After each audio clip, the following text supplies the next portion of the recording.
Hi everybody. While I'm presenting to you this session, I'm also chatting with you live. So if you have a question, just be sure to ask me the question with your text chat and I will answer you.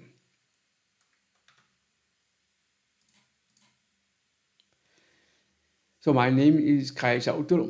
I'm a BI consultant at a small consultancy firm, One Digit. Usually I work with SQL Server, Power BI, SSAS and Azure. I've been working with data since around 12 years. I'm a founder of and also organizer of Data GIF, which is a user group for Azure and SQL Server in Switzerland. I live in Zurich, in Switzerland. So what are we going to do today? We will learn how to create a VM on Azure with PowerShell. We will secure it to the VM. We will see how to do that. And we will install automatically software with PowerShell on the VM. So we have actually a VM that is ready for work. We will have databases on it. And we also will get insight into pricing. This means we also will see a real world example. Also will see how the structure of pricing is like. So the agenda is why we do it, for example. So why do we it actually? And what is the architecture going to look like? How do we take care of the security measurement? We will see the code. We will also see how it's done. We will see how you actually can configure the code for yourself, how to browse the objects, how to configure so it fits for your needs. We will also have a demo of it.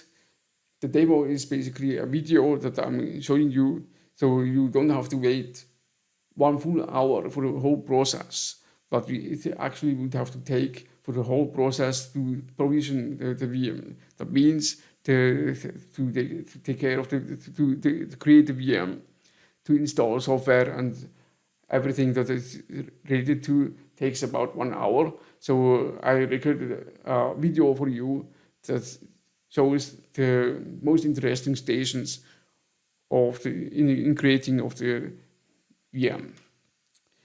And also the pricing, like I said, I will go quite deeply into this topic, so you actually also can take care of the pricing and know how to navigate this. So firstly, why would we want to automate a VM deployment? I'm going to show you a deployment way in PowerShell. That means we have basically infrastructure as a code. Infrastructure as a code means that you have basically everything you want written down, so you don't have to reconfigure it every time again.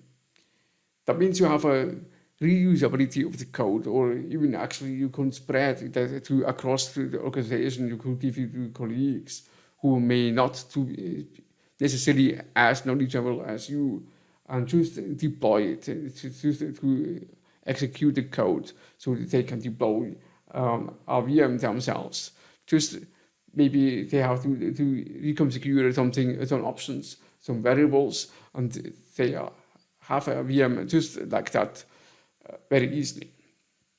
It of course it also means if you want to delete a VM for some reason, you just can delete it and you don't have any regrets because you already have the whole configuration. So with this configuration, you just can redeploy it when you need it again.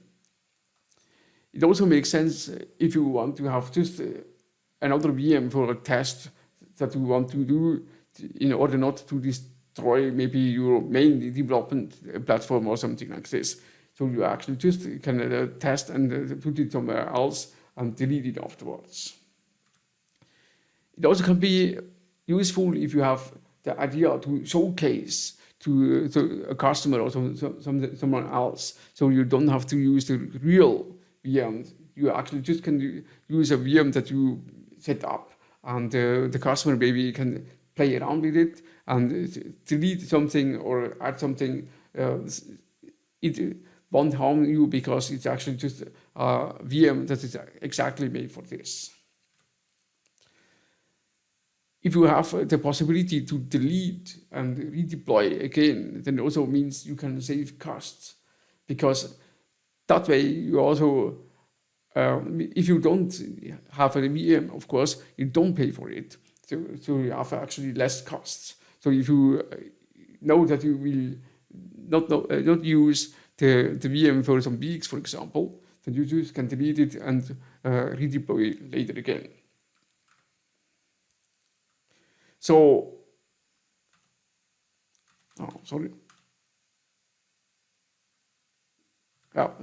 why PowerShell and not something else like Chef or Ansible or Puppet? Well, PowerShell is a native tool provided by Microsoft. It's free and it's already there. You don't have to install another service. And PowerShell, in case of PowerShell, a lot of DBAs already use it actually to automate their databases, to automate their framework, maybe also do backups and something like that. So actually, PowerShell is a quite easy choice because you already may know the language.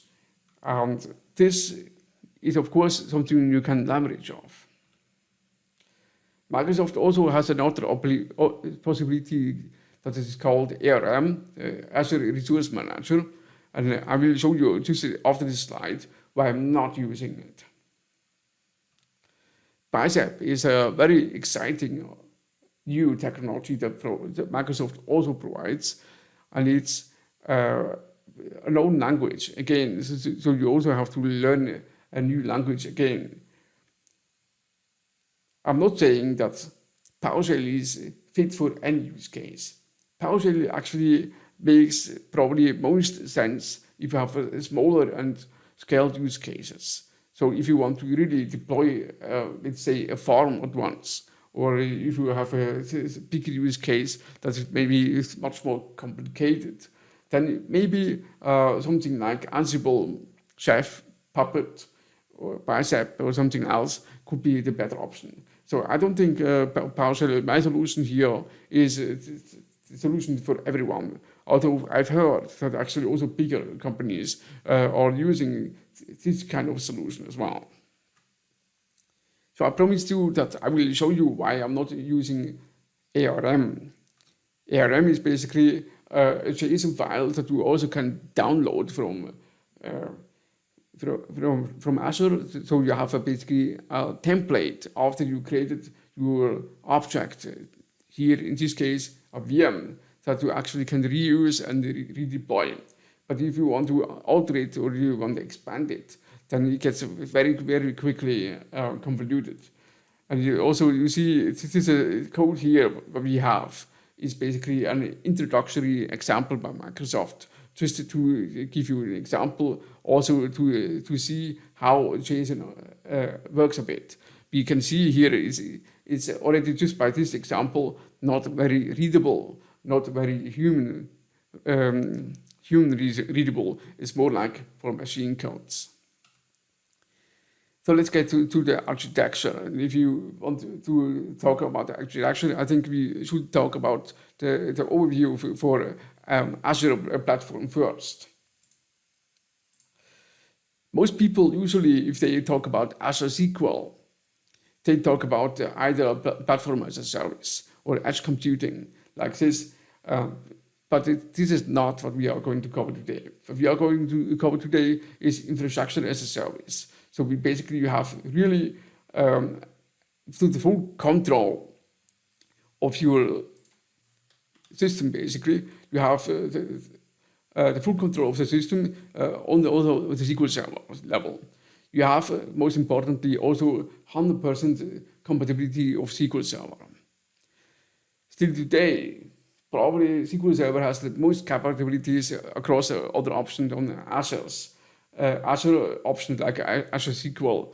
So probably if you really want to migrate complex data warehouse framework solution to Azure, then the idea to go to VM could be a good idea, actually. You also have the possibility to use SSIS, of course, if you want to do that. Now, I want to introduce you some base concepts and base architecture for a VM. If you go through my code later, you will see that we have something like this called resource group. And the resource group is really a grouping mechanism that actually just groups the objects that you have within your group together. For example, you have a virtual network, you have a VM, you have the managed disks, and so on. Everything actually you have within this group is named, so you should have a good name for that. And it's also the possibility to just move, for example, your resource group from one location to another. Let's say if you want to move your group from Germany to Switzerland, then you just have to move the resource group and not each object of each own to Switzerland, but you move just the resource group. Likewise, if you want to delete a resource group, for example, you can just delete the resource group, and everything that within this group is also deleted. Of course, you also can copy it and so on. So now the question is also, how do you bring your backups into the VM? And there's actually quite a simple way. You can upload via Azure File Storage Explorer. Basically, it looks like a normal file explorer, and you can just do from your desktop to the VM via drag and drop. You can download it for free, and I will show you in the next slide how it looks like. What you also can do is, and we also will do in this demo, is to map this file storage on the VM as a network drive. So this is how you do it. You just basically drag and drop into a folder, and then you actually already have it on your file storage. The file storage is actually quite cheap. It's much cheaper, for example, the storage you would have to pay for the VM itself. The file storage, actually the standard file storage size is 5 terabytes. And as you will see later, it's actually not something you really have to discuss about. It's quite convenient. You also have the possibility to have multiple VMs and to store all data you may have. For example, if you, for example, develop something, you could store it there so other VMs also can access it. Even if you, for example, delete a VM, you also can save there, and later on you can access it again. So if you have a VM on Azure, keep in mind that just do an RDP connection open to the internet without proper security is risky. That's because actually there are a lot of port scanners that try to find out if you have an RDP connection on and open and try to attack it. Even if they can't, for example, to crack the password, then they may try to attack the exposed IP address you may have. And with this exposed IP address, they may actually perform a DDoS attack. That's what you actually want to avoid, because if this happens, you may not be able to access your VM anymore. So what Microsoft offers is something called Azure Bastion. Azure Bastion is very easy to set up, actually, as we will see later on. You have actually just have something that is managed by Microsoft, and it's basically security as a service, if you will. It works with the browser, and the RTP connection gets tunneled via SSL. So it is actually a pretty strong connection you have, a pretty strong encryption you have. The public address that way is not exposed. The alternative you actually also would have is to do an end-to-end VPN connection from your company side to Azure, which is also possible, but it's also not so easy to do. You need quite some knowledge to do this. And if you are a smaller company, work with a small company like I do, for example, with about 12 people, then this may be actually the easier and also the cheaper option to just use Azure Bastion.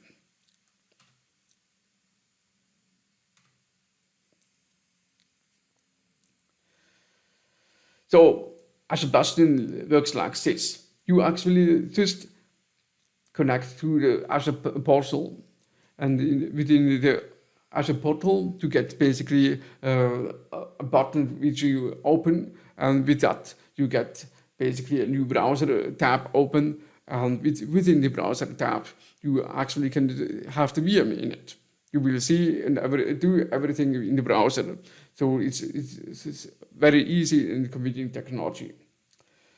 As you can see here, there's no IP address exposed. There's just Azure Bastion that takes care of everything for you. You can connect then to the Azure VM like this. So let's go to the code. And if you will go to the code later, which is also in the GitHub, I will show you the GitHub link to my GitHub handle later, and you can go through it yourself.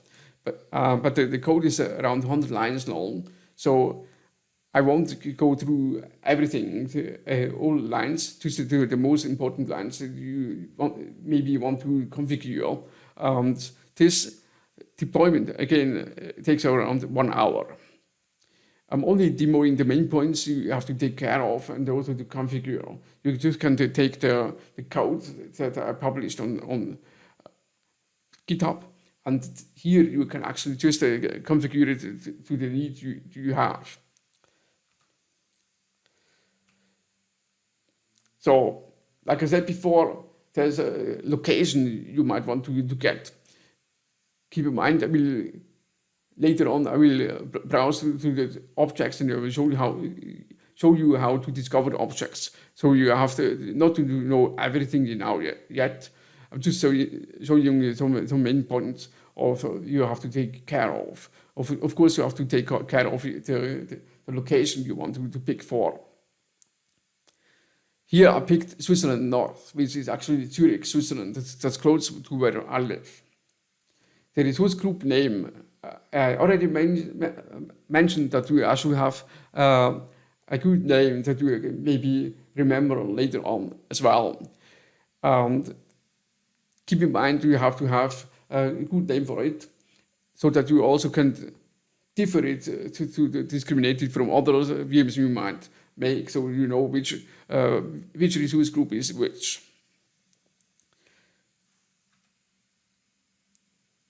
For storage, we also have kind of storage options that Microsoft provides you in a catalog each form. So you actually have also to pick which one you want. And here I actually went for LRS, which is the cheapest ones.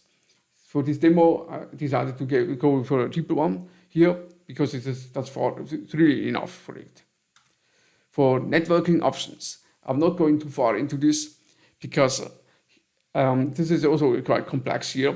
But here, what I want to point out is you have to take care of the address range you want to use, because Azure Bastion also has an address range, and Azure Bastion actually only has quite a small bandwidth of address range. I think it's around 27 up to 31 address points you can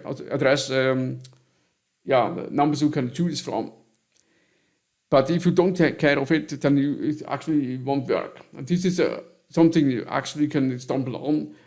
It could be a source of confusion as well. At least it happened for me, so I'm just pointing that out. For hardware, you also have basically a catalog you can choose from. There's quite a lot of different kinds of systems. Let's say catalogish. A catalogish way you can pick from actually, and I will show you later what those kind of VM stand for and mean, what kind of use cases they have. I'm also going to show you how to browse this, so you pick the right name for it. Of course, you also can pick the SQL Server license. Microsoft offers you different kind of VMs and also VMs with SQL servers. With those kind of SQL servers, you also can pick what kind of SQL server you actually want. For example, here you actually can say, I want to have a Windows Server 2019, but also the SQL Server and the SQL Server Development Edition with the latest updates. So let's go in how to browse these objects we have. As you might remember, we started first with the location. I mean, the location you can also look for the location like this. So you can find the locations options you have in your country. For example, here we have Germany. I'm looking for Germany. We have two options in Germany, Germany North and Germany West Central. So what you have to pick to enter in the code is, for example, Germany North. Another thing you might want to take care of is the services that you may have in your location. Not all locations have all options that Microsoft offers. So, for example, here I was looking for the options that I may have in Switzerland. For example, we see here we have Synapse that is also offered in Switzerland. So actually, I can also pick it. Of course, I also could go more deeper and say I want just to have Switzerland North or Switzerland West, which is Geneva, and Switzerland North is Zurich. So we actually can really point down and to know beforehand we do it that which kinds of services we actually can use. Sorry.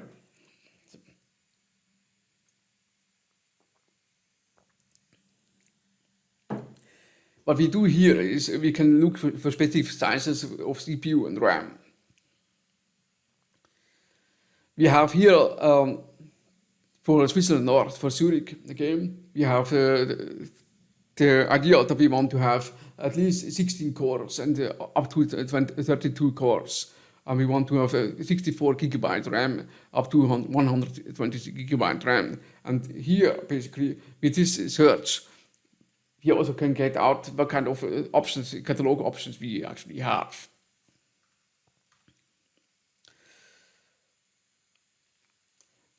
If you want to look for specific SQL Server license, then this is something we actually can do. We just look for the year number. For example, if you want to have the 2017, you also can get 2017. Here we have basically 2017 because we, for example, have a Windows Server 2017, but for SQL Server 2017 here. But we picked before is SQL Server 2019 and Windows Server 2019.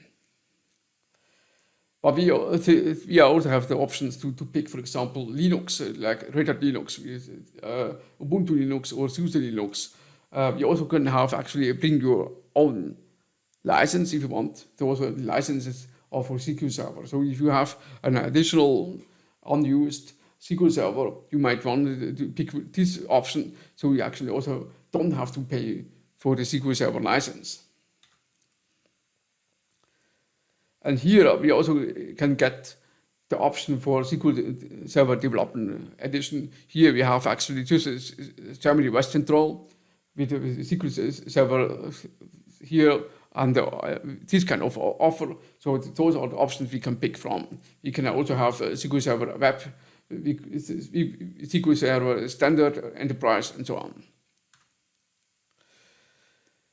When I was talking about the file storage, I was also talking about that we actually are able to map the file storage as a network drive. This is how you do it. What you actually have to take care of is your file store name here. And of course, your username and your password for it.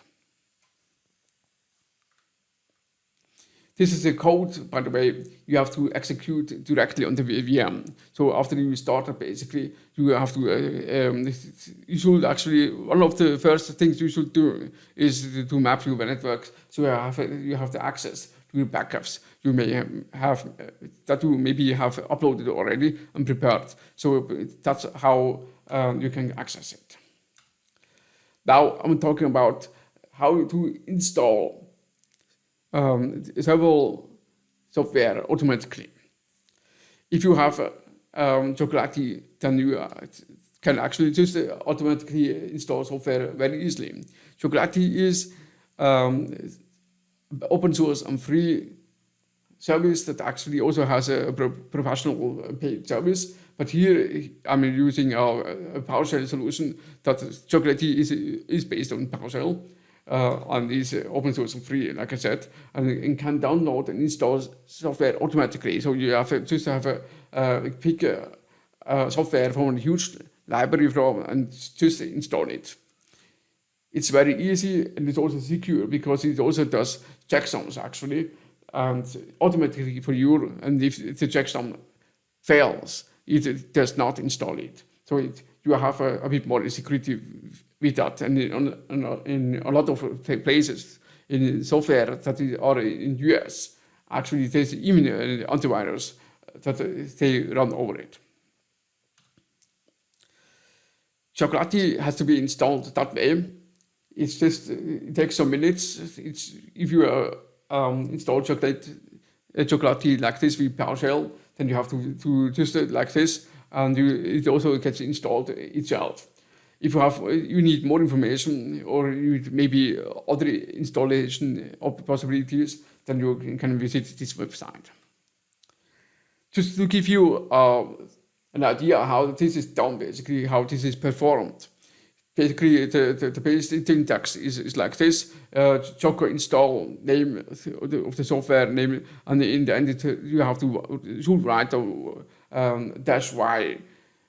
If you don't use a -y in the end, then you just will get asked every time for all installations. If you want to install it, then you have to press Y. Or one other option is that if you put it without Y, is that you have to wait a bit, and after that you just agree to all with an A. For most installations of software, you actually just can enter Choco install Chocolatey GUI, for example, for a GUI version of Chocolatey or Microsoft Edge, Tabular Editor, DAX Studio, everything actually in one line, and just put in a -y in it to agree and say, yes, I want to install them. There may be, in a few cases, there are actually also for more complex software that need more options, more information, like on which, what kind of options you need to configure. There are also, you also can pass along some options with flags. That is also possible. But in most cases, you just install software like this, and you can walk away from your computer, and it installs itself. Also, upgrading is very easy with Chocolatey. Chocolatey actually has a very easy syntax to check outdated software like this. And after this, you get basically a list that says, those softwares are outdated, please update it. And if you want to update it, you just can say Choco upgrade all -y. Again, with Y, just to agree that you want to then have it installed. Pinned version means basically if you want to pin a version that you don't want to upgrade, then you actually also can say fix a version so that even if you say Docker upgrade all that's why it doesn't get upgraded automatically. You really have to unpin again so that it also gets updated in the future. So Chocolatey, I'm a huge fan of it. It's very easy to use. I'm even using it for my private computer, and I love it really. Another tool I really love is DBA Tools. DBA Tools is oftentimes also called SQL Server Management Studio via PowerShell, basically. It's a very secure solution as well. It's open source and free. The code is on GitHub. It was created by MVP Chrissy Limer and is also maintained by her together with Jess Pomfret and John Menton. This is a very powerful and easy to use piece of software. So if you happen to be a DBA, you really should have a look on it, and it's going to change your life because it's. I will show you in the next slide later. It can actually do everything in a few lines for you, and it's community tested, so you don't have to be alone in scripting something alone anymore. But you have basically a community behind you that did a lot of work for you, and just have something like this. This example is an official documentation example. You have to basically, you get backups from a whole instance for all databases you have on the instance. And you can actually define URL where you want to save it. You also can say, I want to have this type of backups, like say log ships or full, in this case, full backups. That's all possible. You can actually just also, of course, say I want to save it on premises on a C drive or T drive. This is all possible. It doesn't have to be in Azure. This is very easy.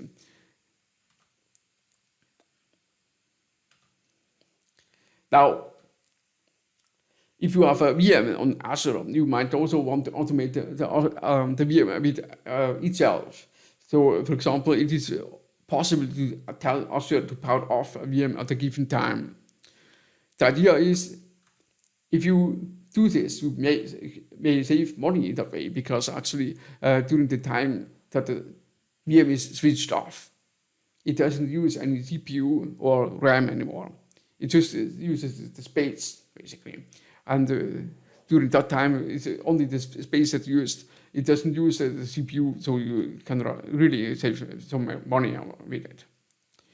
It is also possible to say, I want to start it, let's say, every 8 o'clock in the morning, so the engineer actually, when they come into the office, already have started it. They don't have to wait for it to start, just can log in. Of course, because it's a VM, it's also possible to have a backup of the whole VM, not just of the SQL server. So if you want to have a disaster recovery solution on the VM level base, this is also a possibility. The restore is also fairly quick. It takes just a few minutes. It also can done in PowerShell, although I'm not covering that this today.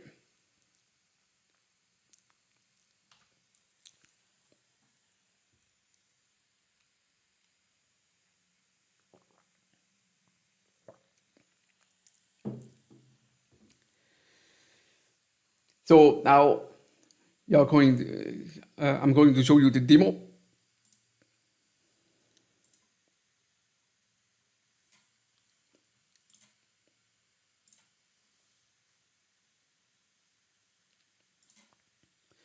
So you can see here, I'm typing in the password for a user. I'm also creating here in PowerShell. And this exactly user and password is also going to be used.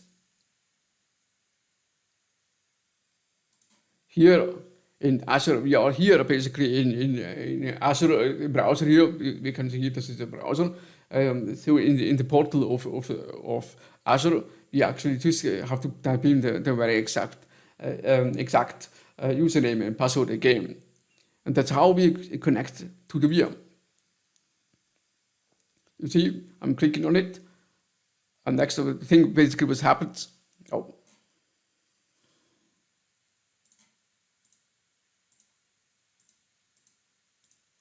I'm sorry.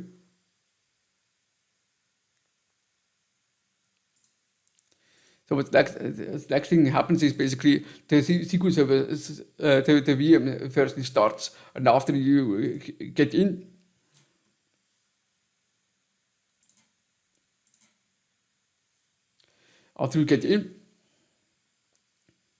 you basically will see here there is also the possibility of a clipboard. You can actually also bring text, so code into the VM that way, just from your desktop. You just do a copy paste and bring it inside.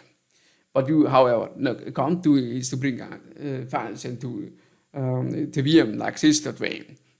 So if you want to copy something into it, it must be text so far. Why is this happening?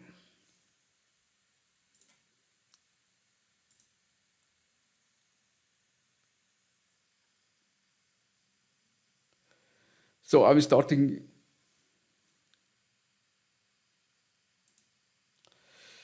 Here we are starting to execute the code we saw before, and here we see that I mapped already the network drive, the file drive, and here we also see that we already also started the Chocolatey to install software. What you also can see is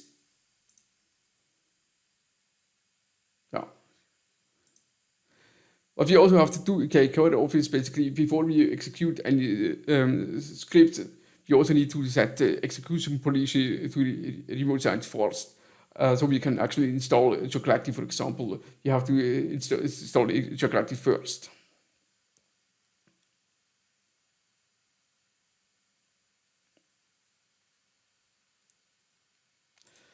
If you have the need to reboot the computer for some reason, you can also do that and just stay here basically, and with the Azure Best you can reconnect.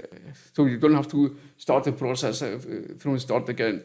You just do this basically like this, and what we see here is basically we restore the database. We first have to copy the item locally from the file store to the local disk of the VM, and that's why we actually can restore the database.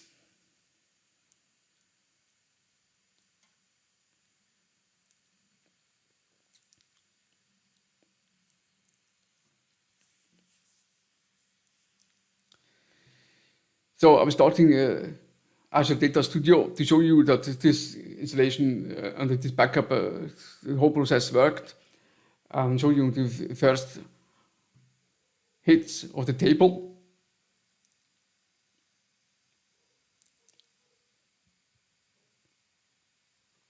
So now we get to the pricing.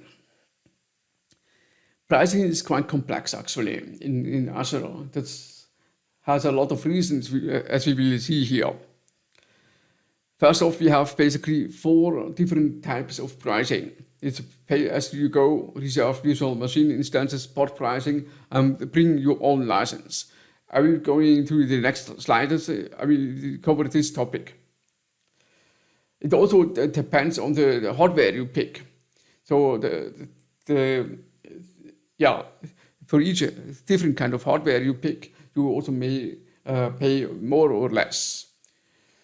If you already picked a software and decided to have maybe, let's say, more RAM or more CPUs, this of course will also cost you more.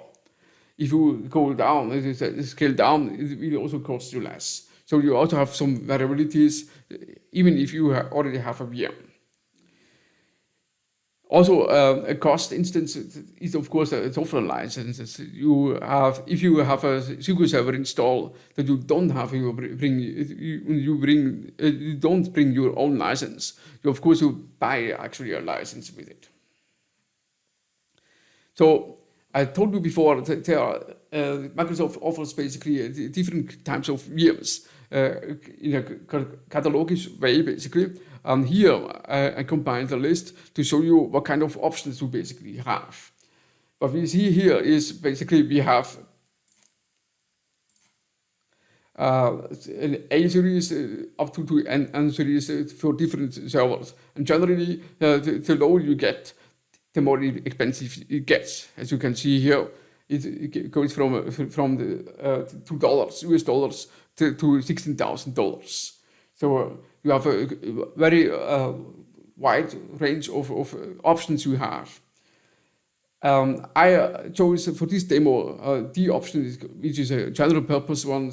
It's quite good for better proof of concepts. Maybe also if you want to have a bit more power for development.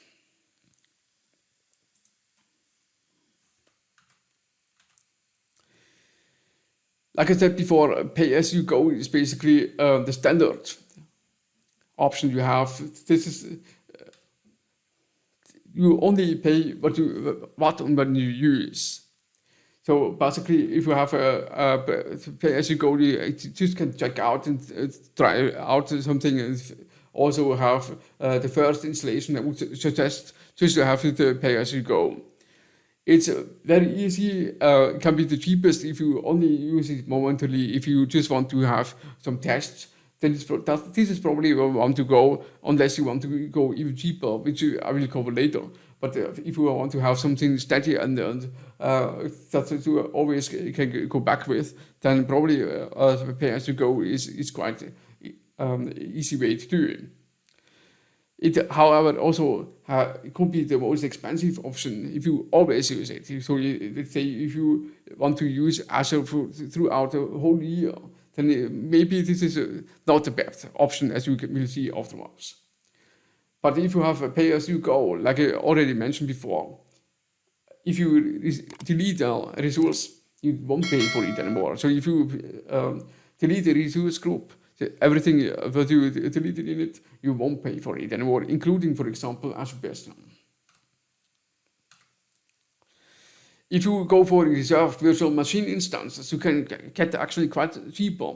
You have the price range, you have the basically long-term hosting option, basically. You can choose from 1, 2, and 3 years you actually want to pay. And that way, basically, you pay for a kind of a hosting for it, because actually you basically reserve the space you have.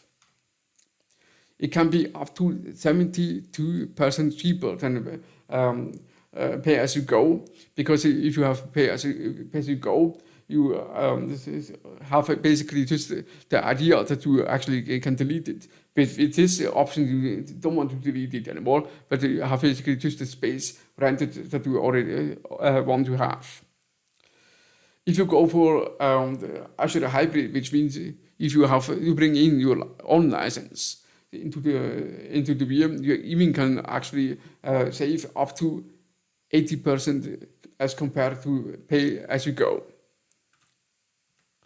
Spot pricing. Spot pricing is something peculiar because actually it's only for failure tolerant use cases, because Microsoft can say, I want to evict the resources you have for another customer, but you actually only pay 90% for it. So it's basically a win-win situation for it. But it's actually, you have to really live with sudden shutdowns, because you only have around 30 seconds notice for it. And Microsoft just can evict and take the resource you have from you, shut down your machine. I would say this kind of spot pricing is ideal for students, or if you are a developer just playing around and you don't care if your VM is getting shut down. Microsoft says it also can be used in production, but I see only limited use cases, especially if you have a SQL Server on it, because you usually want to have access to your SQL Server quite a lot of the time. So now let's go a bit deeper into the pricing. we will see that we have Azure the hybrid benefit pricing. That's basically what we talked about before. This is this here, also Azure hybrid benefits. And what we can see here is how the comparison, how you compare everything together, basically. We have the instance D4, V3. That's actually that one we are going to also use for the demo. And we also will see a real example of it. This is the same instance. So we have 4 CPUs, 16 gigabyte RAMs, and if we would pay for it all year round, never shut down basically, or better side here months, then you pay a bit more than $340 per month. But if you go for HAB with Azure hybrid benefit pricing, then you can save more cost because you don't pay for the license of SQL Server. Likewise here, it's the same as with 1 year, 3 year for reserved spots and spot pricing here. Something also peculiar for Azure Spot, you also can have basically a maximum price for Azure Spot. If you decide to have a maximum price, then Microsoft will, up to this point, will bill you, and if it's higher than this price you decided to go for, then Microsoft will evict you actually. So this way you also can actually say, I don't want to be evicted every time, but a bit less. So if you can live with that, this is also an option you have. Bring your own license. Like I said before, you can actually quite save some money, and it can be useful if you have a license that you already bought but don't use yet. So you can actually also save money with that. As I said before, you can actually shut down VM. Basically, you can configure the shutdown of a VM so that you save basically CPU and RAM that you don't use. You actually can also say, I want to automate it. So every night, for example, every weekday, for example, also you can also say, I don't want to do that on weekends, but on weekdays. For example, on 7 o'clock, I want to shut down it automatically. So in the case I forget to shut down the VM, I can actually do that. However, if I should have for some reason work on the VM longer than I would thought to be, longer than I usually would be working for, then you actually can also postpone it. You get an email, and that email basically just says you can have the option to postpone it. This what you see here is a link, and you just can click on it and you get postponed for 1 hour or 2 hours, or even say, I want to skip it for tonight. Now we get to the pricing example. I promised you that we will also see an example I actually experienced. So I'm showing you basically real data, what I had in last April. So for reminder, we are using D4SV3, and back then we also had this kind of options here, and it was Swiss francs. This is quite the same amount as US dollars. Swiss francs and US dollars are on par at the moment. Yeah, like I said, I also chose the standard RS disk, and the size of the disk was 127 gigabyte. What we also have basically is, if you have this kind of VM, you also have a quite well-made monitoring system basically. And here you see basically what kind of budget you want to have. For example, I have a reset period of every month. For every month I have a $200 budget. For $200, this kind of $200 budget, I actually set up an expiration date of in August next year. So you also can manage, say, after approval of this budget for a limited time, and also only can use it during that time. Here you see the progress, and you also can have warnings. For example, if the threshold of the warning should be over 80%, then you also can set up an email that says, hey, your budget is now exceeding, please do something. There is also a possibility to get some forecast, and it works quite well actually, but I also see that it assumes a worst case scenario. So if, for example, back then when I was using the VM, I was using it almost daily. So I would say the whole month long basically, and almost daily. So that means it's tried to project the cost I will have at the end of the month. What you see here is the actual cost was actually almost $300. And here we see what we have at the moment as a forecast is more than $560. But the budget is lower. So of course, during that time, I received several warnings by emails that it exceeded. But I could actually choose to have it run anyways. So as a cost breakdown, I actually had in total was basically $146 that I actually spent here in this case here. The Boston host was by far the most expensive because actually they also used some space, and this kind of space was used, and also of course every time I actually started the VM, then it was in use. So, but you also see here basically the storage, the Azure storage, but I was using, but actually not the most expensive part of it. So as a recap here, what we could see is now almost fully automated provisioning of only with PowerShell of VMs. With SQL Server and restored database is possible. Solutions and approach from desktop. So about everything I showed you with the PowerShell was actually from Visual Studio Code, from my own desktop, and was using it. And Chocolati and DBA tools were great helpers. So if you have any questions, I hope I already answered all questions to you now, but if I haven't, then there are some channels you can reach out to me, and I'll try to answer your questions to you. Like I said before, the code is also going to be on GitHub, and you will have access to it. So we actually can edit the code accordingly to your needs. Thank you.